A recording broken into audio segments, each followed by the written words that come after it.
His kids went to Colton. Uh-huh. So- And This is a new picture. This is me and my granddaughter.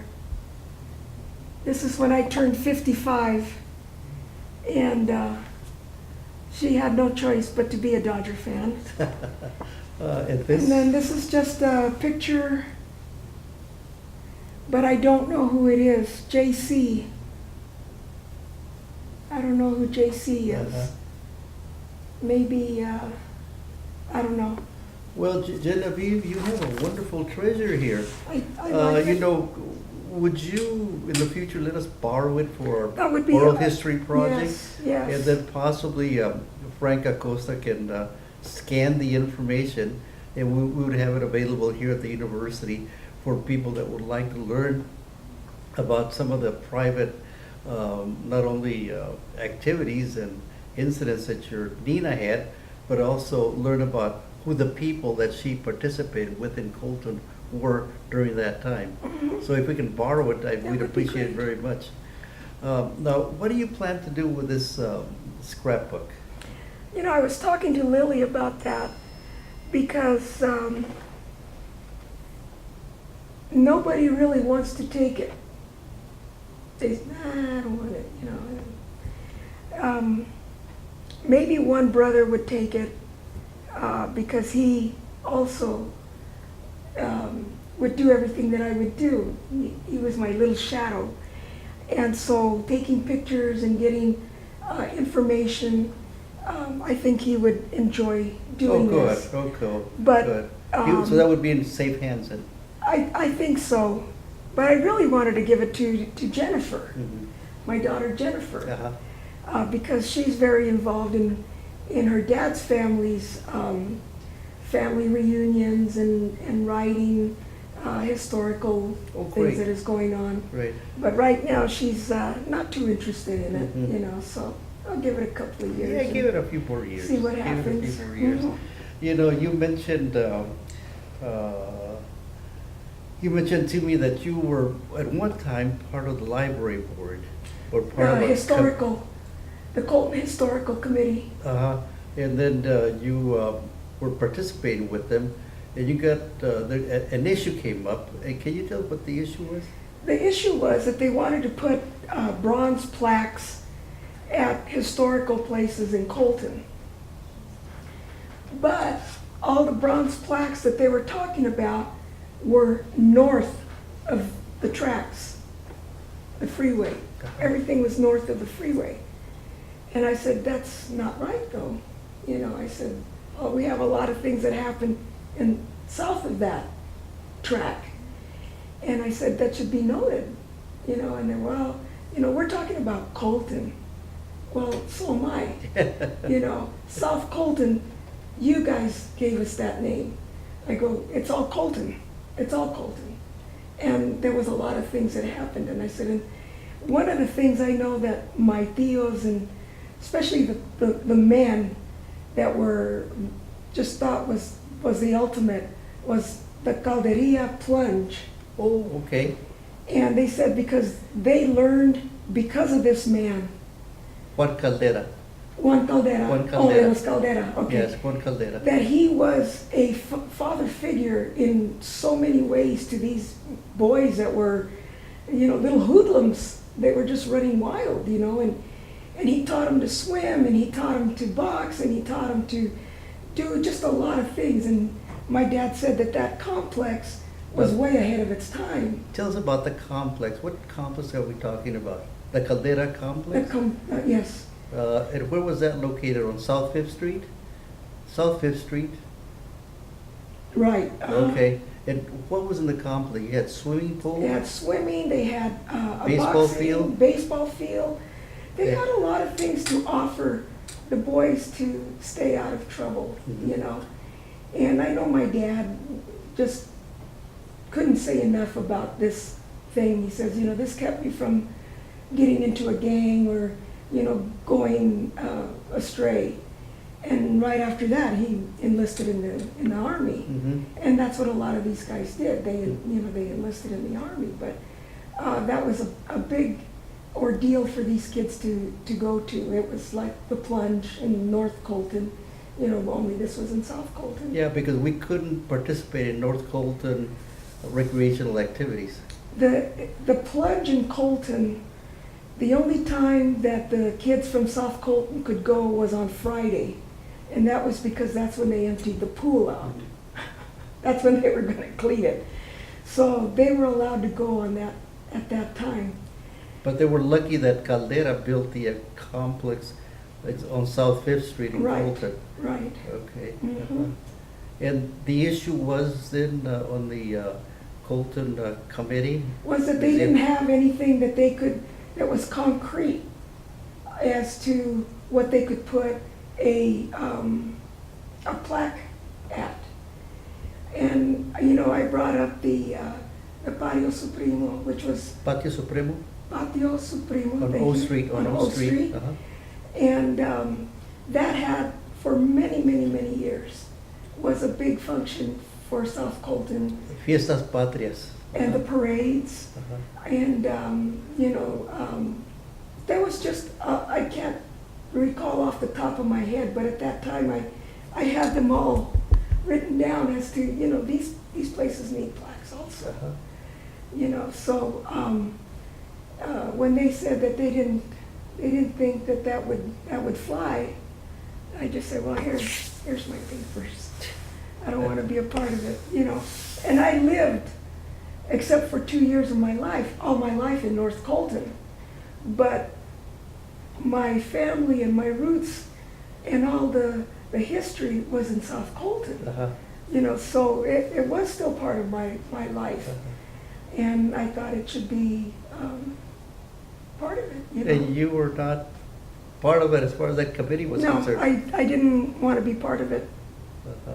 You mentioned the Esperanza Market. Mhm. There were about 10 little markets in South Colton. As you know, Colton was self-sufficient because everybody knew that there was de facto segregation. So we all stayed in South Colton, and we did all our shopping in South Colton. We did all our recreation in South Colton.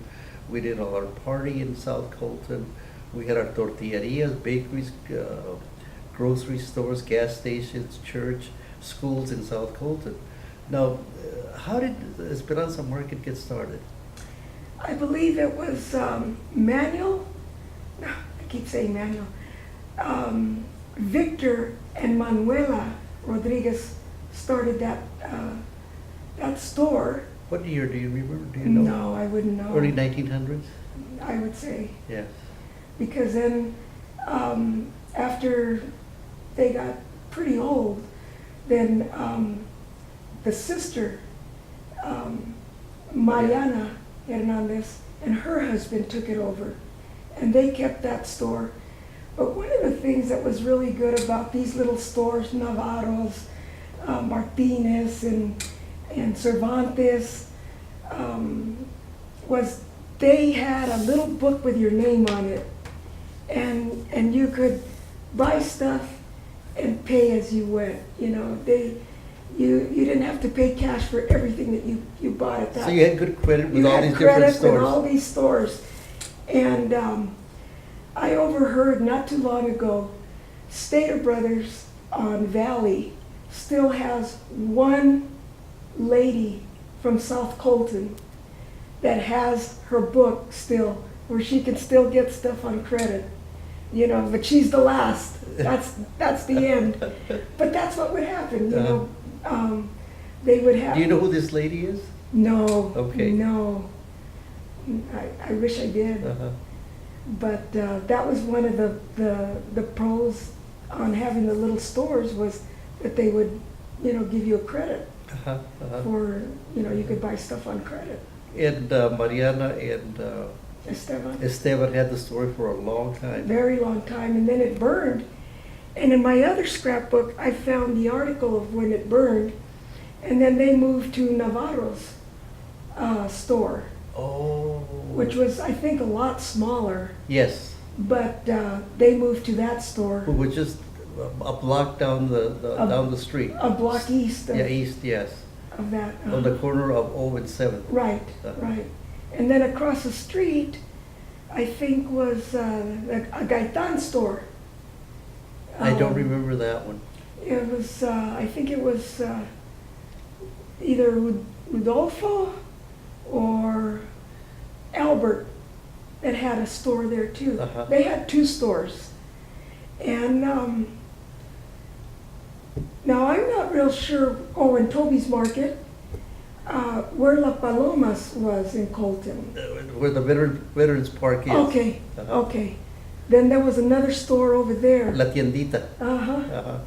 So, I guess we had Las Palomas and Riverside had Casablanca and, And then we had Rodriguez Market also on the corner of M Street and 9th Street, near the railroad tracks, just east of Cervantes Market.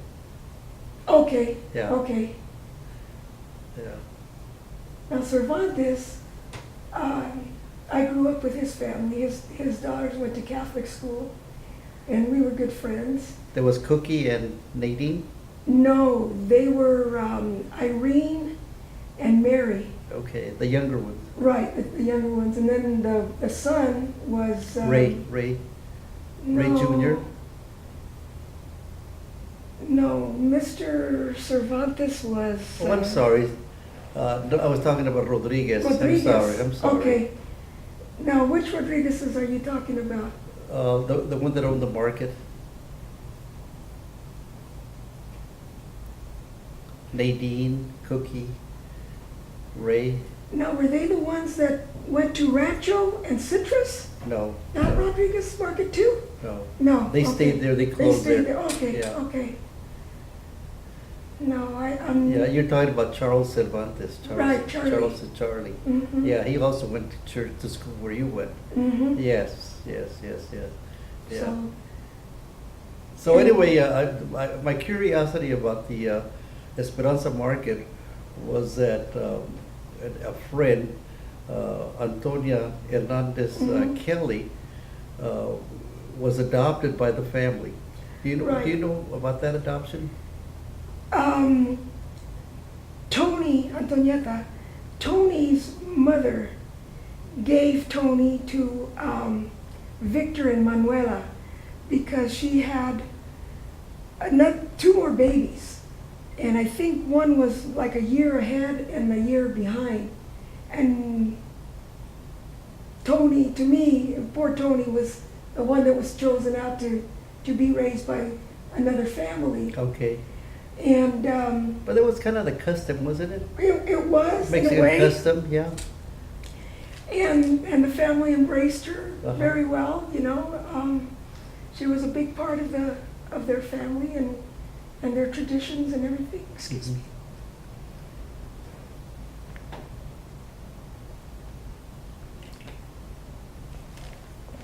Now She always corrected you.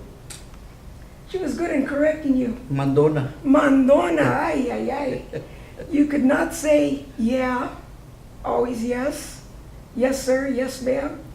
And because I lived across the street from Vic and Carmen and down the street from Manuela and Tony, I was always there. So I got corrected just as much as everybody else did, you know, and my kids, they thank her for that. You know, they say, you know, if it wasn't for Aunt Tony, you know, we would have been slobs, you know, and we're not. And she we worked speak for the school correctly. district for many years. Right, and my daughter took her job I'll be darned. Uh-huh. many years later. Uh-huh. You know, she has that position now. But you know, it was very good. It was very good. Mhm. No, she's a kind of a good legend for South Colton, and things that she did, and the hard work that she produced, and also the being a good role model for many people from South Colton. And clarify the position that she occupied. She was the secretary for the superintendent in Colton. For how many years? Oh man, I know it was several superintendents. I would say over 30. 30 years. Over 30 years. And she started out as a secretary at Colton High School. So, Yeah, She worked her way up. she's a good legend. Mhm. And I'm delighted that Jennifer took over her position, your Right. daughter Jennifer. Yes. Now, tell me about you. I understand that you were quite a softball player.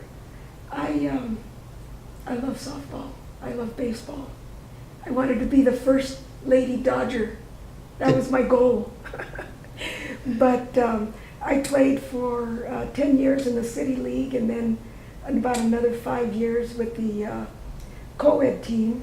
Well, you were born in South Colton on Maple Street. Mhm. On Maple Street. When you were 2 years old, you moved to North We Colton, moved to North Colton. and then you went to Immaculate Conception. Mhm. And what age did you start playing softball? 7. Well, you were a youngster. I was 7 years old. Uh-huh. And what drew you to be a softball player?